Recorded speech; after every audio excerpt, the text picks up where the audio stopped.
super excited, guys.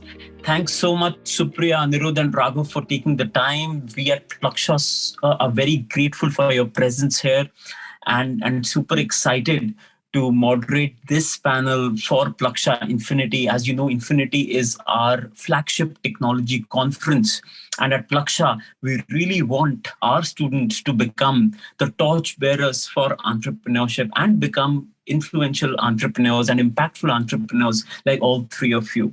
So starting with the lady with us, she's made us all proud, and Josh Talks today is not only recognized in India, but globally for the impact that Josh has created for the last man standing in India.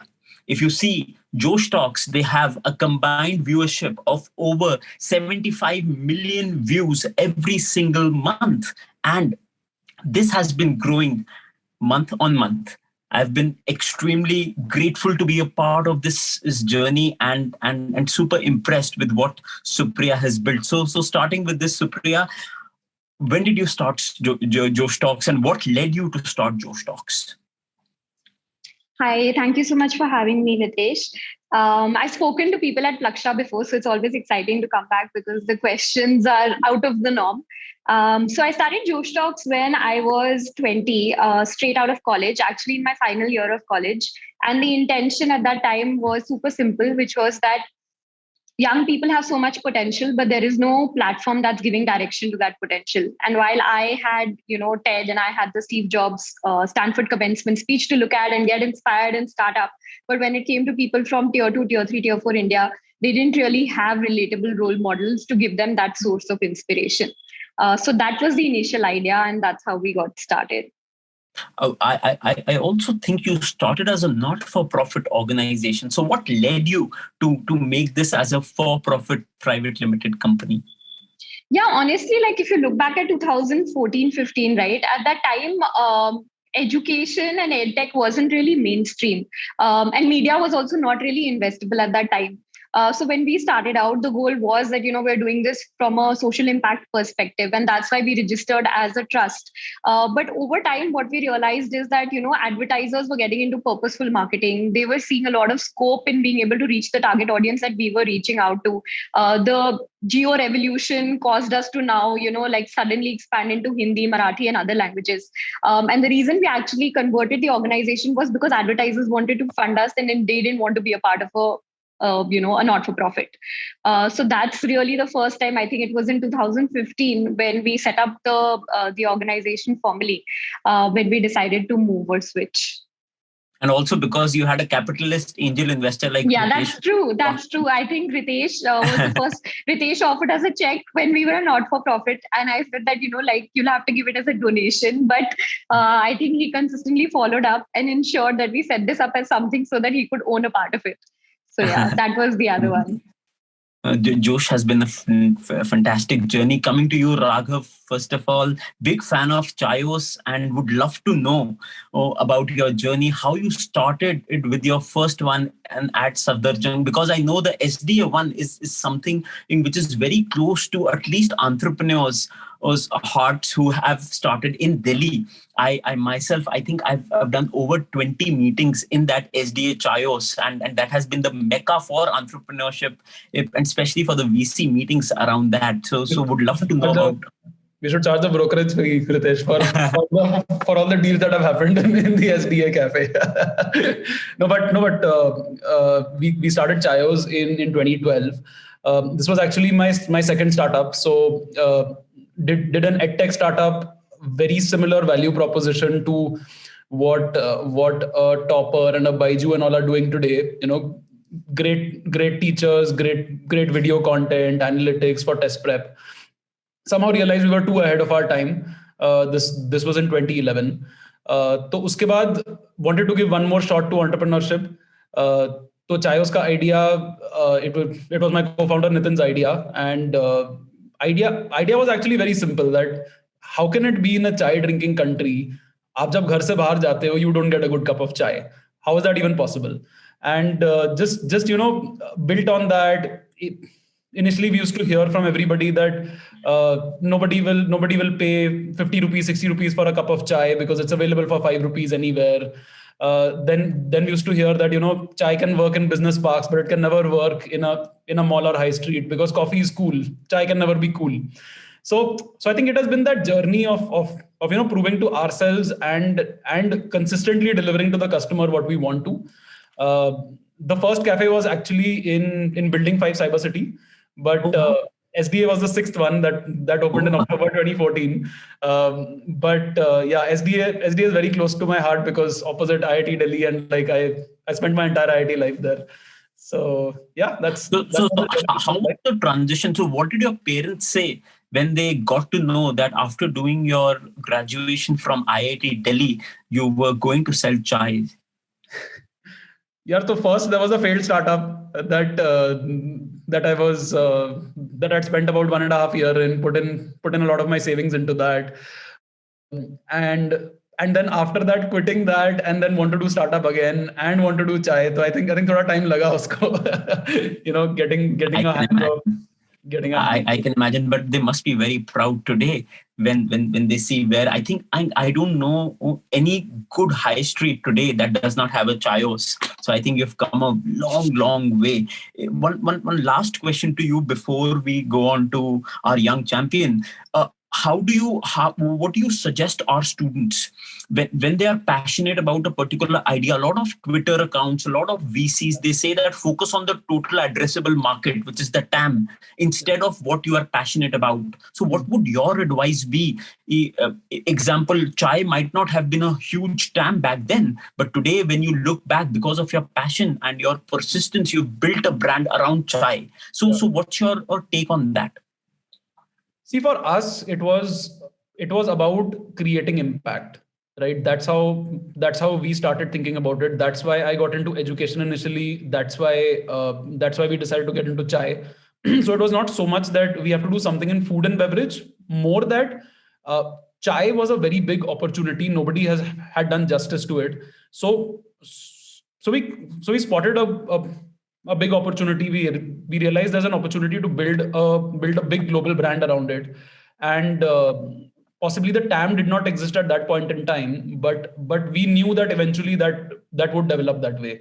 So as an entrepreneur, you always have to be able to see into the future and envision that this is what you will be 10 years, 15 years, 20 years from today, and that's how you build it.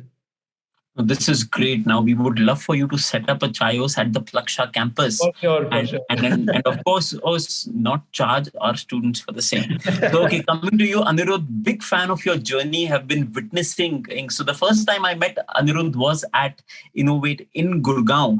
And first of all, Anirrudh, the way you've scaled the platform is phenomenal. Would love for you to tell our students what exactly does Pepper do, and how you are scaling the entire content industry. Well, thanks, Ritesh sir. Really appreciate the invitation and all the good words you're saying. So we started Pepper back when I was 18, turning 23 this month. I just look a bit old, but it's been a very interesting journey for us since we built it. At Pepper, what we're trying to do is build the world's largest content marketing ecosystem. Content marketing is growing like crazy. Every business is heavily investing in content. We like to say every company is a content company. And at Pepper, what we're trying to do is help match the best fit projects that come from large brands, enterprises, and customers to the most relevant freelancers. And when I say freelancers, these are creative professionals. So content writers, graphic designers, language translators. So that way, building a talent marketplace, a two-sided one. And the journey has been great for us. And, we're amongst one of those companies which feel that, personally, in my sense, the last talent revolution that happened from India was Infosys TCS when they did tech talent from India for the world. And I think there's a huge space for creative and marketing talent. And I think that's what we're trying to do from India for the world. And we're very excited about that mission and vision.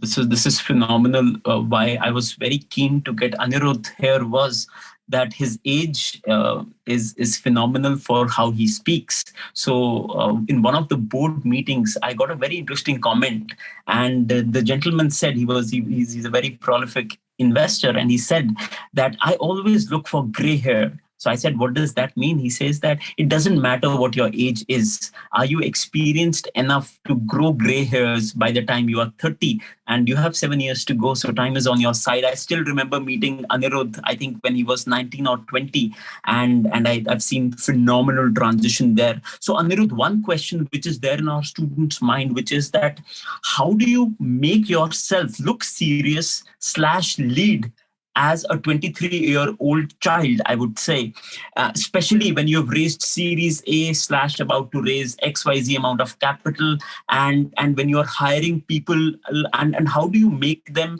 realize that you are the leader? I don't think I have a lot of good gyan to give, but on basics, just learn how to do sales. And I think sales allows you to be able to do this really well, right? I remember second year back in college, I used to cold call like 100, 120 people daily. And I did this for 1.5, 2 years straight. And, those no's harden you a lot. So, and I think, and you modulate and you get better and you do that exercise again and again and again till you start getting comments like sir saying. So I think for me, that's been the thought process, which is, I think maturity comes from speaking with multiple people, or like various people with different degrees of experience. And I think I've done that really well. And I go out of my way also to learn from a lot of people. So say for me, I think, see, when someone looks at maturity or someone looks at the other person thinking they know their shit, they know what they're saying, basically.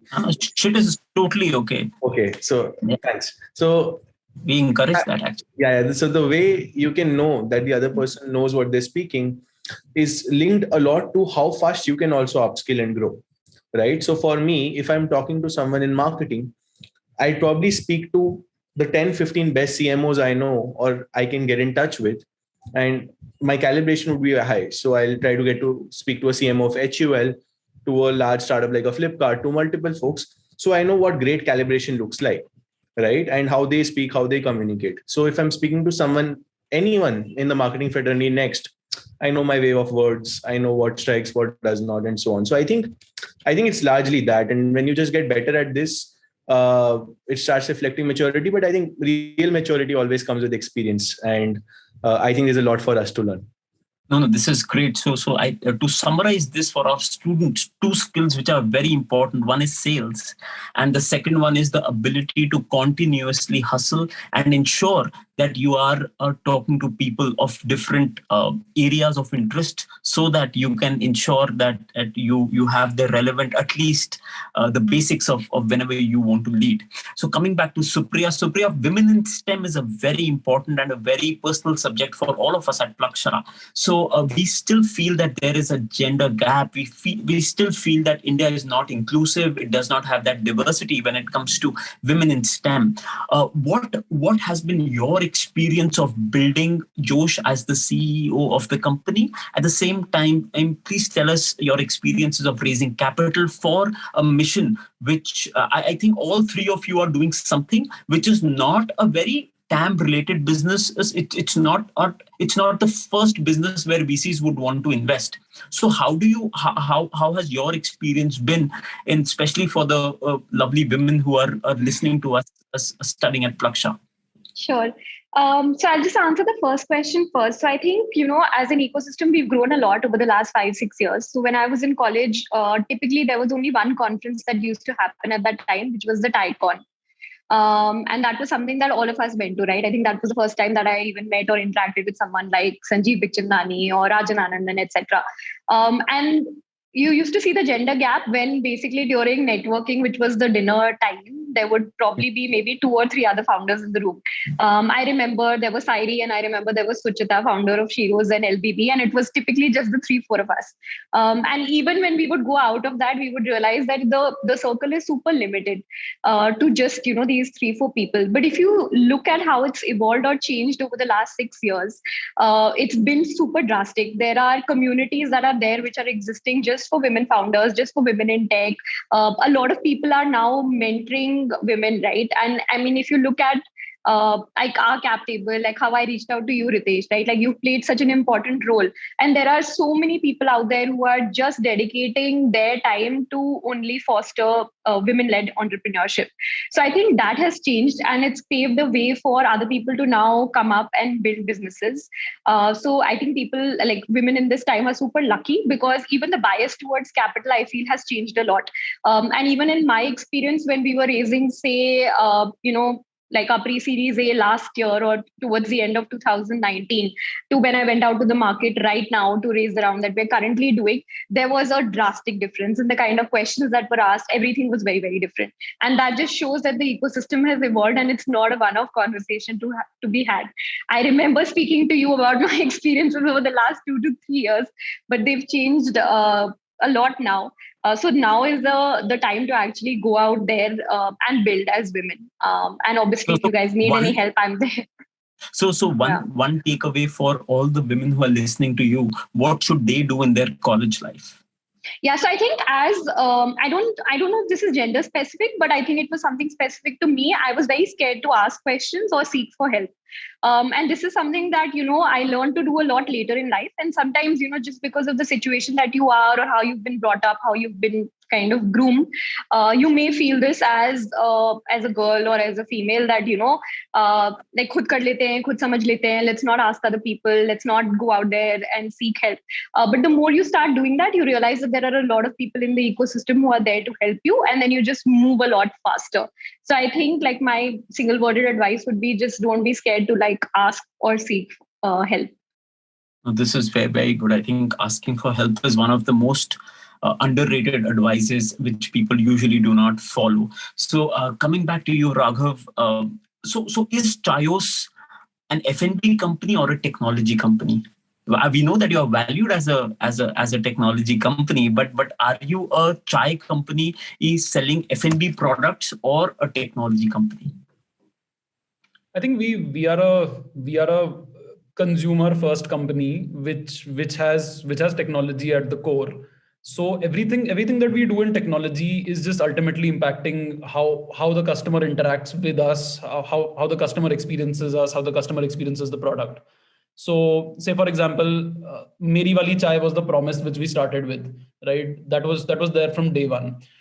Meri Wali Chai means 80,000 ways to make your cup of chai. Now those 80,000 ways, how do you scale that up? When you do it at one store, you do it at 5 stores, it's much easier. But what happens when you go to multiple cities? What happens when you start to rapidly expand, right? So we use technology to solve that problem. We built an IoT enabled chai bot, which we call as Chai Monk, and now every chai is 100% standardized. So for us, technology is not the end goal. The technology is the means. That's how we've built it into our DNA. That's how everybody at Chaayos thinks. That how do I use technology to give an elevated experience to the customer? But the end goal is the customer experience. It is the customer retention. It is the customer repeat. It's the customer love. So and has the product. So one of the key things that we would like to learn for our students would be, how do you define and do you make sure that the product is similar for all the locations, or is the chai / the F&B that you are selling varies according to the palettes of different parts of the geography? So what we've done, Ritesh, see, with chai, what we've done is Meri Wali Chai, right? So you can customize it. So say if someone wants to have a more milk chai, which is kadak and which has adrak, or somebody else wants to have a less milk chai without sugar and with elaichi, you can customize that chai. So essentially, you don't need to vary that across regions. What we have done for food is that we've got all those snacks which are consumed with chai across the country. So say, for example, vada pav is also on the menu, palak patta chaat is also on the menu, matar kulcha is also on the menu, podi idli and upma are also coming on the menu. So you've got that good mix of street food coming in from all over the country, and anything that the country consumes with chai, be it a bhakarwadi or be it a gur para across different areas, we've tried to bring in a good mix everywhere. And it's actually interesting that Delhi has more vada pav than Bombay, and Wow. and and Bombay has more matar kulcha than Delhi. So And what would be the highest day number of chais that Chaayos has sold? highest day number of chai nikalna padega. But on an average day, this is something which we are, because I think the kind of, and you have how many stores across the country? We have I know. 50 stores, 151 stores as of yesterday. Wow, that's phenomenal. And you've raised a lot of capital. One advice that you would give to our students for raising in, and I don't know how much capital you have raised, but we know that it's a buttload of capital that you have raised, and you are well capitalized. So what would be that one advice for our students? Yeah, Ritesh, I've actually asked this to investors who have invested in us over the years. I think you are somebody who would be able to add to this, obviously. But see, three things that fundamentally come out: how big can it be? How big is the market that you are targeting? What is the differentiation of the product? Why are you a better product than anything that is out there in the market?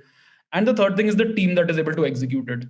I think these are the three things that any investor looks for. That's been my learning over interacting with a lot of people. You've had your fair share of experiences, so you can add to that list.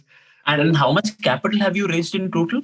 We've raised about 40 million total now. 40 million. Wow. So 40 million into 75. It's amazing. My company was sold for less than that. So that's a phenomenal what you have created. So Anirrudh, talking about millions of dollars coming to you, I think what Pepper is doing is phenomenal. I would not say anything more than that right now because of obvious reasons. But yes, coming to the fact, I don't think anyone is doing what you are doing at Pepper. I think you were the first one to actually democratize content because content is such a personalized service. No one ever thought that there could be a technology SaaS sort of a platform built around this. What led you to obviously start this? And what is your single point of advice to all of us on how to accelerate from minimum viable product to a product market fit? Because I think that journey for some people has been almost 8 years, and for some people it's been just 3 to 4 months. So what would your advice be? And obviously on the first part, why did you start this? Right. No, very interesting. This is an interesting story. I've repeated so many times. I have multiple versions of it in my head now. So basically, I was trying after my first year of college. So my grades tanked, and I realized I can't be a McKinsey consultant anymore. And that's when I was trying to figure out a way to intern at media houses. So I was reaching out to Hindustan Times, TOI, a Hindu, and all of them. And obviously, why would they take an engineering grad kid with no experience, right? And I was just trying to land an internship somehow. And your story was an up-and-coming media startup on entrepreneurship, and I really wanted to get in, and they weren't taking interns that year. So what I did was I ended up cold mailing 5-7 of the top executives 5-7 times. They got so frustrated that finally Shraddha said, okay, you come to Bangalore. And that was for the first time I went to Bangalore. Interesting time in my life because I was trying to figure out a way to finance my own education. So the goal was to earn 2.5 lakhs in 2 months. And period, nothing else. So what I started doing was I started reaching out and applying to all these talent marketplaces in the US. So like there's a Fiverr, there's an Upwork, there's a Chegg, there's multiple such platforms out there. And, they used to have opportunities in the US time. So what I used to do was I used to wake up at 5 in the morning, freelance till 9 a.m., 9 to 5 your story, and 6 to 12 again freelance in the US time. And did this consecutively for 2 months, ended up earning 2.5 lakhs. Realized two things. Persistence compounds, And we as a country, there's just so much talent, but very few people just give in. They give up. They don't, persist. And at the same time, even these platforms, right, they were making, as a creator, I was just getting 35-40% of the time. Remaining time I was bidding for projects, I was finances, dealing, figuring out how to get work and so on. And I realized ki aadhi fight hum yahi lose kar dete hain, which is how do we get access to these opportunities. And this was an exciting time in India for content. See, you're right, Ritesh, content at that time was, it was an unsexy business of sorts at that time. It was molded very clearly with advertising. People didn't talk about content today as it back then. And this is an exciting time because Geo was coming in, and Geo came in, digitalization started happening. And 4 years forward, I think content's, I don't want to say content is king, but every company is a content company. I think every business is heavily investing in content. Everyone, you're a content creator, I'm a content creator. Every one of us is a content creator on LinkedIn, Twitter, all channels. And that's where I realized that something like content is going to be huge mainstream, and content production needs scaling. And there was this insight that, businesses would need a lot of content. And honestly, if you were to ask me 4 years back, I didn't have any data points. I didn't come from this industry. I had no previous experience. So for the first 3-4 months, it was just me mindlessly trying to do something that made me feel like I'm probably doing something in life. It was as honest as that. But for the first time, when magic happened was, we got a customer who wanted to create 250 articles on automotive content. So you want car ke parts pe content likhna tha. It was weirdest of car parts. You would have never even thought of them. Yeah. And 500 words likhna tha. In this industry mein metric hota hai paisa per word. So 50 paise per word means you give 250 bucks for one article. Yeah. And we quoted them 75 paisa per word, and they quoted us 15 paisa per word, 10 paisa per word. And we negotiated to 15, and no one we could outsource it to in our given model. And we ended up writing on our own. And for the first time in life, 10 days before our exam, and that was when my academic career decline started, is 10 years before, every day 9 p.m. we used to sit, start writing, 5 a.m. khatam karte the, 5 se 8 sote the, aur 8 baje test dene jate the college mein every day. And we ended up completing those 250 articles, and we earned 16,500 for the first time. Wow. And so I have never put any money in Pepper till date. Everything has been revenue financed. By the time we went to raise our seed round, so the first time I came to you, which was probably June 2019, by that time we had probably already done 1.75 crores of revenue already. I remember. We had bootstrapped it till scale. And that's what I realized, I think that's what just kept us going, right? Because every leg we realized, okay, ab 100x kaise karte, 1000x kaise karte, right? And we felt ki is space mein utna idea. And I think our belief was just strong enough that more people started believing us. And I think then overall the macro trends worked in our favor. So the stars aligned. And I think that's phenomenal. And how do you decrease from the time between MVP and PMF? Yes. So I think honestly at that time I didn't know these terms, right? And I think to some extent also they're very limiting words in my mind. I think it is, in very simpler terms, about Saade Shabd mein, it is something you can do at repeat, at scale, till you drive up, at least in our kind of business, operational efficiency. So then you can 100x that. And that's when you feel that you've reached, the feeling you get when you can 100x that is when you've reached what people say is PMF. And what we realized is, so I am a non-tech founder, even though I'm an engineer. And there's a misconception that engineers are tech founders. So I didn't know, or I couldn't really get this going. And even my co-founder, Rishabh, for that matter. So we built our business on Google Sheets. For the first 2 years of our lives, we built everything on Google Sheets. Very underrated fact, Google Sheets has a memory of 4 MB or 2 MB or something. And the reason we know that is we had 100,000 line items of data, and we had literally, created so much automations on the sheet itself that we exactly knew the process. And we knew the demand's not going to stop. It's going to get 10x, 100x. And that's for the first time we exactly knew what to productize. And then we built the product and, the PMF to that stage. I think it's all about that. It's about repeating it enough so that and it's that feeling. It'll click one day. This is phenomenal. Now, this is what you have achieved is phenomenal, Anirudh. Lots to learn there. Supriya, hopping out to you. What is vernacular and as a platform? YouTube, I think Josh is the third largest distribution network in the non-entertainment category in Asia.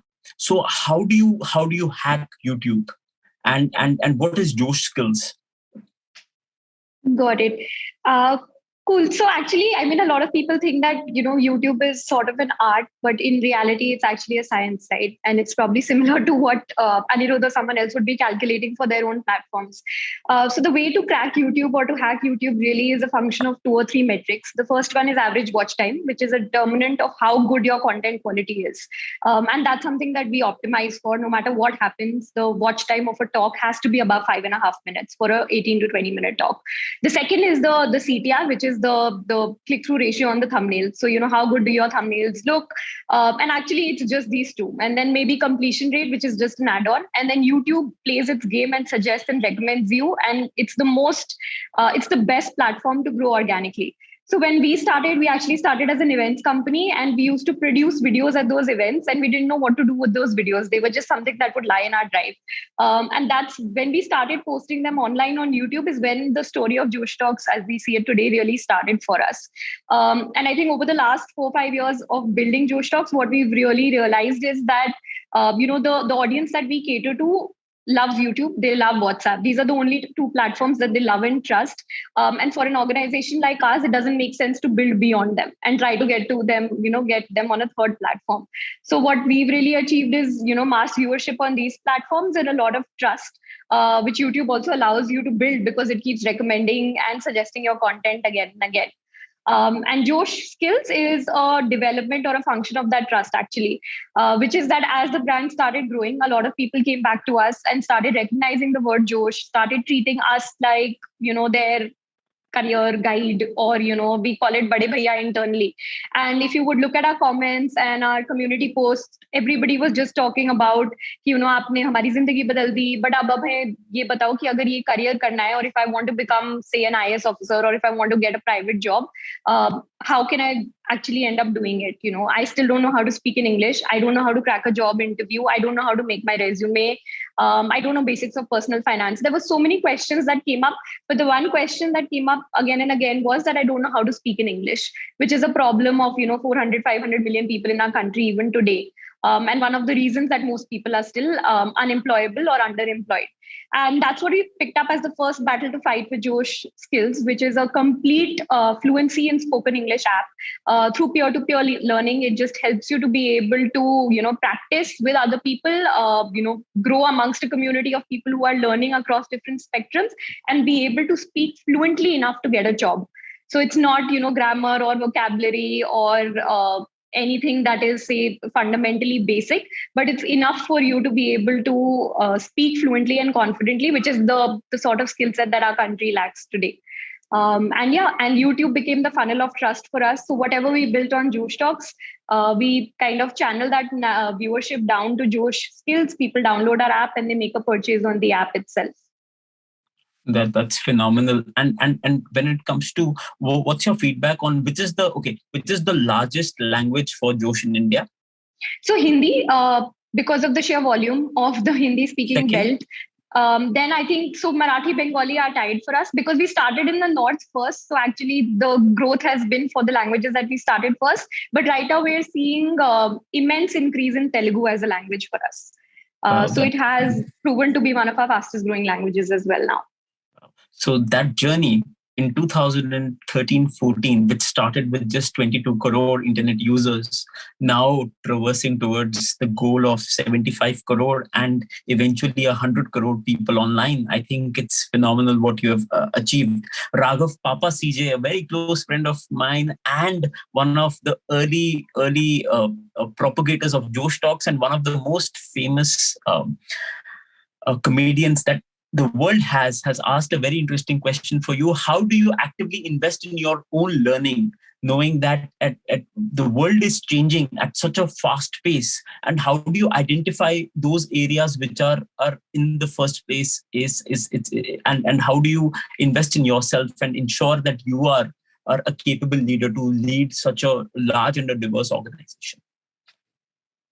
Yeah, Ritesh. So CJ, I think that's a great question. The first thing to ask yourself is that are you the best person to be playing this role today? And I think all founders ask themselves this question, or should ask themselves this question at every stage of the organization. The answer will automatically come to you that what do I need to evolve in myself? If you are constantly questioning that, am I here because I was the one who started it, or am I here right now because I'm the most capable person at this stage to be leading the organization? You will yourself get the answer to what you need to do to evolve. Reading, talking to a lot of people who are more capable than you. Just spending time on things that you are not that strong on, and hiring for strengths that you do not have. That's how you do it. That's a phenomenal answer. Massive food for thought for all of us. Anirrudh, last question to you, and then we move on to the Q&A. According to you, when it comes to building products from India, and I've seen that USA has become a large market for pepper. How do you see eventually US and other countries as a market, and companies and startups like Pepper building in India, not only for India, but for the world? Yeah. I think, Ritesh, this is a trend we got to see very closely, especially with this. Anirrudh, Ritesh sir se Ritesh pe aa gaya. I'm loving that. Finally, that's great. So basically, No, I'm kidding, dude. Yeah, please go ahead. Yeah. So basically, the entire SaaS journey, right? There's this entire SaaS wave in India, where there's the SaaS economy we're talking about, right? And Freshworks listing in the US and the success that comes with it, and all of these things prove that there is an India advantage, right? And that's very clear, especially with, the wave of companies that have seen success from India globally, which is, your Infosys, TCS, Wipros of the world today, right? And then now there's the next, which is the new SaaS wave that's starting to see, or a very different tangent is a Byju's or an Oyo, which is trying to do their Airbnb or some other movement. Byju's is in a league of its own that way. So I think I see this as India ambition, which is, there's always been ambition towards doing great in the country, in the scale. And I think there's a very different stream of ambition for doing it for the world. And there's an India advantage with respect to the talent, with respect to cost, and with respect to just wanting to get there, right? And I think that's what drives at least a lot of us in Pepper, which is, we know this is a global business by design. Like, I'll give you a sense. We built this product line called Pepper Type. It's an AI-based content creation tool we built. And we're a team of 100 people now touching this month. And we have about 2 people working on Pepper Type. And Pepper Type has 150,000 users globally across 140 countries, largely from the US. And we compete against Grammarly on AI writing software on platforms like G2, Capterra, and so on. And the fact that, people now believe that India can build great products, right, is a very strong testimony and a strong encouragement to the overall ecosystem. And we are seeing that play out in Web3 or the entire crypto ecosystem, where right from Polygon Matic to multiple other such ecosystems emerging, and they're now leading fast, right? So I think India is emerging from more of that outsourcing economy to becoming the leading economy. And I think startups have a huge role to play there. And I think, and it again depends on the idea, obviously. And in our case, if that's relevant, for me, the next 10 years is where we feel large part of our path is going to come from the world. Obviously, US has its advantages being a very depth-driven market. But I think, we've heard this, and I believe in this, that if you can survive India as a market, you can survive anywhere. I think it humbles you a lot. I completely agree with you. Someone rightly said that the best testimony or testimonial for Tesla would be its ability to drive in Nagpur. And that would actually tell you whether artificial intelligence truly exists or not. So why do you call it Pepper? It's very interesting. Okay, so I had written this Google Doc which said pepper content, pepper, or we'll find a better name, and we never did. So That's like yeah. Okay, so we have just 4 minutes left. 1 minute to you each on what would you tell a younger self, younger Anirudh who's still figuring things out to do when he was 18? That's not too far back though. So I think I'll quickly start. I think as people or whatever generation we are called now, I think we expect results too fast, right? And we give up too fast, right? People will try something for 1 month and then realize, feel yeah, and then move on and so on. And right, and I think that's a great thing to learn from previous generations where people have persevered and built great businesses. So if you're thinking about starting up or something, right, it's a long game, right? If you're thinking of it as a 2-year, 3-year stint and hoping you'll get a fantastic exit and just have a great life, that doesn't happen. That's a moonshot case, or that happens a lot of moonshot scenarios, which means you need to be ready knowing it's a long-term game that you're playing. It won't happen fast. It'll take time and take its own time. So don't pressure yourself too much. Probably let it play out, but just keep at it, right? And I think probably I did that is the reason why I'm doing what I'm doing, and I'm loving it, right? And I think probably just being slow, enjoying the process, right? Because I remember 4 years back when we started, we were 6 people on one table, right? And we're now 100 people, right? I miss those 6 people a lot, right? And that feeling, and I think everyone really misses that. So I think it's a journey. It's a marathon. It's not a sprint. Enjoy the journey. You'll really learn a lot of things. We'll look back very fondly with this. This is great. Thank you very much for this, Anirudh. Raghav, the same question. Yeah, I was actually going to say something very similar to what Anirudh said. Building a business is a very, very long journey. You now look back and see those early days and say that that was so much fun in itself. It was like by itself, just running one cafe, coming in the morning, shutter khol ke पूरे दिन आप बस cafe में रहो, customer से बात करो. That was also such a different stage. I think when you become a founder, when you create something, it's a 10-year, 15-year, 20-year journey, right? उससे कम में कुछ valuable या कुछ मतलब you cannot really create something which is impactful in less time than that. I think just have that patience that you are headed in the right direction, you're having fun, and just continuously keep going. This is great. Thank you, Supriya. Coming back to you, that Supriya and Venkateshwar call it some Delhi University. Please don't remind me of my college days. But I think just to add to what Raghav and Anirudh have said, going by my personal experience, I think I was too scared to embrace change. So that's one thing that I would have liked to done, change in my own journey, which was not be so afraid of change, and to just embrace it and move quickly. I think had we not done that, we've been building for a really long time, right? And that's a question that we get often asked also, that how do you even stay motivated? You've been building for 6-7 years. But I think the number of times that we've changed our model in the last 7 years, from moving from an event to one channel on YouTube to 10 channels to now an app, there's just so much to do. And it takes that much time to actually build something of value, like the others said as well.